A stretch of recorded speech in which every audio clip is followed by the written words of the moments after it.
Rư Bột trầy nhiệt Các bị prênh này miền dụ vật chôn mà nẹ mùa vị bột Chỉ nẹ nê xa trầy rùa nơi các bài một sở một Rồi ngày vị bột tay ta chi tu tư nê xa trầy Đàm bay chạp trầy một lụ tròn bàn cầm rai khla khla một đọc sài Nông chi gặp hiệp rùa xà Nơi ngày mùi quạt bàn chênh tư nê xa đôi sọp đònពេលនោះគាត់បានជួបនឹងក្មេងៗមួយក្រុមកំពុងសើចលេងយ៉ាងភ្ញៀវខ្ញាដោយនាំគ្នាយួរកន្ទុយអណ្ដើកតូចមួយយល់ទៅយល់មក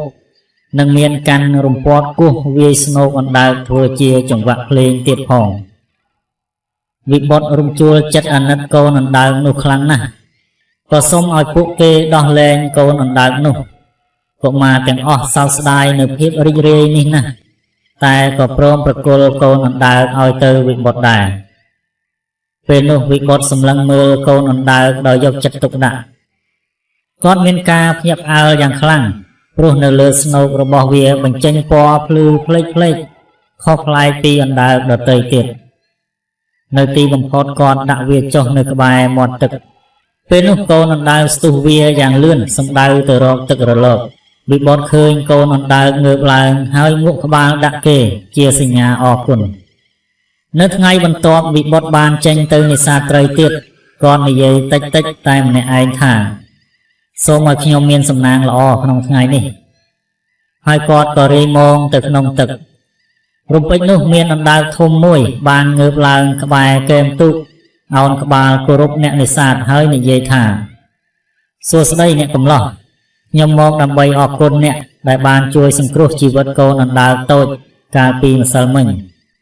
ម្យ៉ាងទៀតស្ដេចនាគជាម្ចាស់របស់ខ្ញុំទ្រង់បានបញ្ជាខ្ញុំឲ្យមកទទួលអ្នក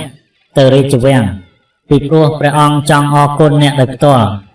សូមលោកជិះលើខ្នងខ្ញុំមកវិបុត្រញាប់អើលហើយរំភើបចិត្តណាស់ក៏យល់ព្រមចុះពីទូកទៅជិះលើខ្នងអណ្ដើកនោះភ្លាម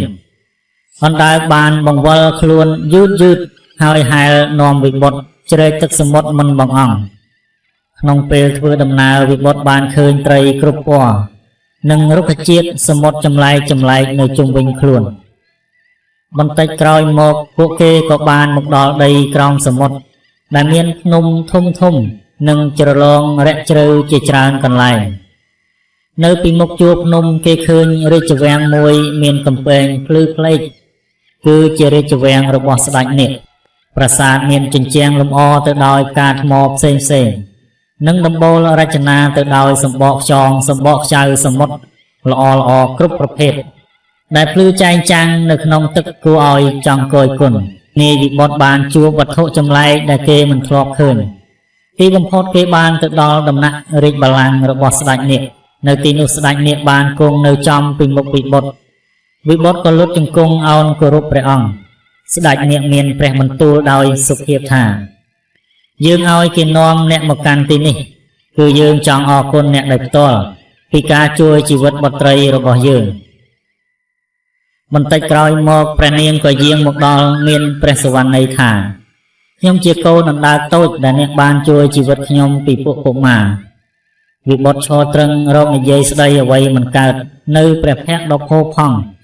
និងដំណើរល្វត់ល្វន់ទន់ដូចស្មៅសមុទ្រ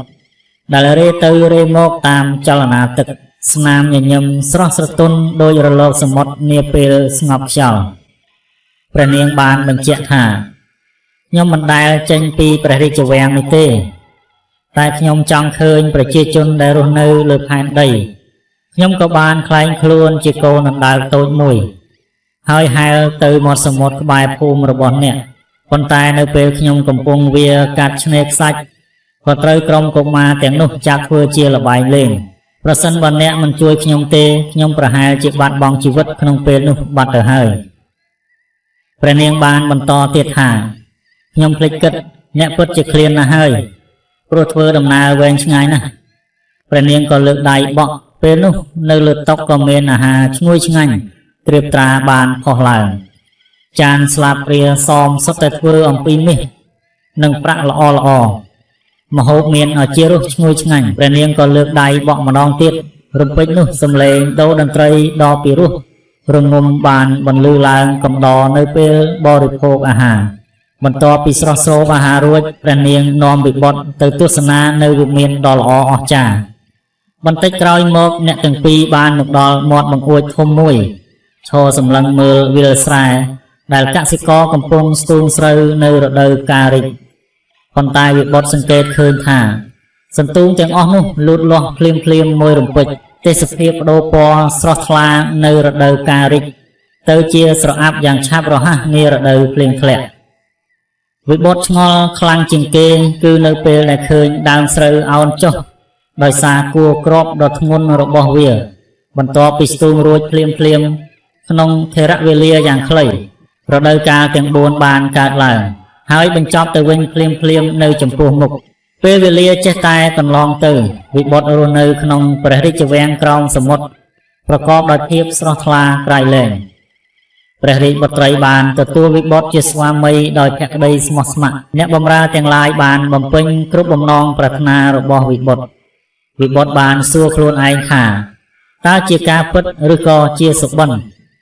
ប៉ុន្តែថ្ងៃមួយស្រាប់តែវិបុត្រនឹកទៅដល់ទូកនេសាទនឹងការលើកមងដែលមានត្រីជាប់រនេងរណោងចេញពីទឹកសមុទ្រភ្លាមនោះគាត់ក៏នឹកឃើញអ្នកម្ដាយកំសត់និងញាតិមិត្តនៅភូមិពេលនោះគាត់អន្ទះសារយ៉ាងខ្លាំងណាមួយចង់ឃើញអ្នកទាំងអស់នោះផងណាមួយជំពាក់ចិត្តយ៉ាងខ្លាំងនឹងការរស់នៅក្នុងព្រះរាជវាំងនេះផងដោយទ្រាំពុំបានវិបុត្រក៏សម្រេចចិត្តសូមព្រះនាងទៅសួរសុខទុក្ខក្រុមគ្រួសាររបស់គាត់ព្រះនាងក៏យល់ព្រមទាំងព្រួយបារម្ភហើយប្រគល់ប្រអប់ពណ៌មាសដ៏ល្អមួយវាចាថាសូមម្ចាស់បងកុំបើកមើលវត្ថុខាងក្នុងនេះអីដរាបណាប្រអប់នេះនៅល្អម្ចាស់បងនឹងបានមកជួបខ្ញុំម្ចាស់វិញវិបុត្រកាន់ដៃព្រះនាងយ៉ាងណែនហើយសន្យាថាបងមិនបើកប្រអប់នេះទេបងនឹងត្រឡប់មករកអូនក្នុងពេលឆាប់នេះវិញក្រោយពីគោរពលាព្រះបិតាក្មេករួចវិបុត្រក៏ចាកចេញពីព្រះរាជវាំងនោះភ្លាមវិបុត្រជិះលើខ្នងអណ្ដើកធំម្ដងទៀតគាត់ធ្វើដំណើរឆ្ពោះទៅភូមិកំណើតរបស់គាត់ពេលចេញផុតពីកំពែងព្រះរាជវាំងគាត់បានឆ្លងកាត់ជ្រលងនិងល្អាងថ្មតូចធំជាច្រើនហើយក៏បានមកដល់លើផ្ទៃទឹកសមុទ្រពេលនោះគាត់បានមើលឃើញផ្ទះក្នុងភូមិរបស់គាត់ឡើងវិញគាត់អរគុណអណ្ដើកធំហើយរត់យ៉ាងលឿនកាត់ឆ្នេរខ្សាច់សម្ដៅទៅភូមិរបស់គាត់ប៉ុន្តែអ្វីបានប្រែប្រួលអស់ទៅហើយមានតែជួរភ្នំក្រោយភូមិប៉ុណ្ណោះដែលស្ថិតនៅដដែលចំណែកផ្លូវនិងផ្ទះបានផ្លាស់ប្ដូរទាំងអស់គាត់ដើរតាមផ្លូវមួយសម្ដៅទៅផ្ទះរបស់គាត់ប៉ុន្តែទីនោះគ្មានផ្ទះរបស់គាត់ទៀតទេមានតែផ្ទះមួយផ្សេងទៀតដែលគាត់មិនដែលឃើញពីមុនមកវិបុត្របានសួរអ្នកភូមិម្នាក់ថាតើកន្លែងនេះជាកន្លែងដែលវិបុត្រធ្លាប់រស់នៅពីមុនមកមែនទេអ្នកភូមិបានសម្លឹងមើលគាត់ដោយឆ្ងល់និងចម្លែកក្នុងចិត្តផ្ទះរបស់គាត់ទ្រុឌទ្រោមបាក់បែកជាយូរឆ្នាំមកហើយកាលពីកុមារខ្ញុំបានស្ដាប់ពីតាខ្ញុំនិទានរឿងមួយដែលគាត់និយាយពីតាលួតរបស់ខ្ញុំរឿងនេះមានសេចក្តីថាព្រឹកមួយវិបុត្រចេញទៅនេសាទត្រីដោយធម្មតាប៉ុន្តែគេមិនដែលឃើញគាត់ត្រឡប់មកផ្ទះវិញទេគេឃើញតែទូករបស់គាត់ប៉ុណ្ណោះគ្មាននរណាម្នាក់ដឹងពីការបាត់ខ្លួនរបស់គាត់ឡើយអ្នកភូមិទាំងអស់ស្មានថាគាត់ត្រូវសត្វសមុទ្រកំណាចចាប់បាត់ទៅហើយស្ដាប់រឿងចប់វិបុត្រអរគុណអ្នកភូមិហើយដើរសម្ដៅទៅមាត់សមុទ្រវិញគាត់គិតថាតើគាត់រស់នៅក្នុងព្រះរាជវាំងក្រោមសមុទ្រអស់រយៈពេលប៉ុន្មានឆ្នាំហើយហេតុអ្វីក៏គាត់ស្ថិតនៅក្នុងវ័យក្មេងដដែលដូច្នេះភ្លាមនោះគាត់មានអារម្មណ៍ត្រមង់ត្រមោចសម្លឹងមើលប្រអប់ពណ៌មាសវិបុត្រភ្លេចអស់ពាក្យបណ្ដាំភរិយាគាត់ក៏ស្រាយចំណងប្រអប់ហើយបើកគម្របប្រអប់ថ្នមពេលនោះផ្សែងពណ៌សបានផុសឡើងវិបុត្រក៏คล้ายខ្លួនជាតាចាស់សក់ស្កូវនឹងចេញពុកចង្ការពណ៌សមួយរំពេចក្នុងខណៈពេលនោះគាត់បានឮសំឡេងព្រះនាងចេញពីផ្ទៃសមុទ្រព្រះស្វាមីព្រះអង្គមិនអាចបើកប្រអប់នេះបានទេព្រោះក្នុងនេះខ្ញុំម្ចាស់បានថែរក្សាជីវិតព្រះអង្គឲ្យរស់នៅក្មេងជារៀងរហូតប៉ុន្តែខ្ញុំម្ចាស់សូមលាព្រះអង្គហើយបន្ទាប់ពីនោះមកលោកតាវិបុត្រឮសូរតែទឹករលកបោកឆ្នេរខ្សាច់ក្បែរជើងរបស់គាត់តែប៉ុណ្ណោះ